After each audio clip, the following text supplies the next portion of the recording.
वर्तमान में विंध्य के कद्दावर नेता हैं। विंध्य ने प्रदेश की राजनीति में हमेशा कद्दावर नेता दिए हैं, लेकिन विंध्य का विकास अभी भी पैसेंजर ट्रेन की ही गति से हो रहा है। नहीं, अब गति बढ़ चुकी है।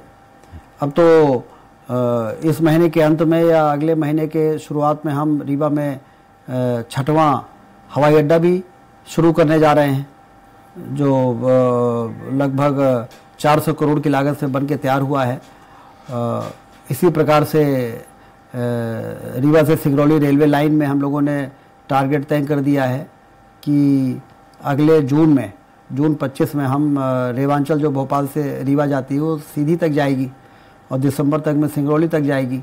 तो जब रेलवे का विस्तार होता है और जब हवाई अड्डे शुरू होते हैं, 4 लेन की शानदार विश्व स्तरीय सड़कें विंध्य क्षेत्र में बनके लगभग तैयार हो गई हैं।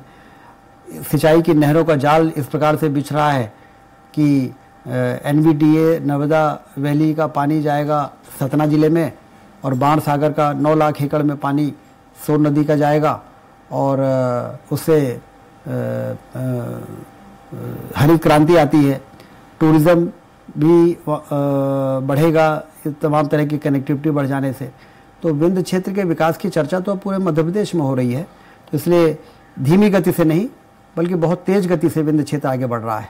लगता है आप उनके दर्द को समझ नहीं पाए। उनका दर्द ये है कि रीवा का विकास तो हो रहा है, चित्रकूट से है वो चाह रहे हैं चित्रकूट की तरफ भी आप ध्यान दीजिए। नहीं, हमने कहा ना कि जो नर्मदा बरगी का पानी जी सिर्फ और सिर्फ सतना जिले में ही ज्यादा जाएगा जी। और उससे सतना जिले में उतनी सिंचाई होगी जितना बाण सागर से रीवा जिले में सिंचाई होती है जी। तो चूंकि सुरंग जो बन रही थी उसमें देरी हो गई, लेकिन अभी आप मान के चलिए कि अगले वर्ष के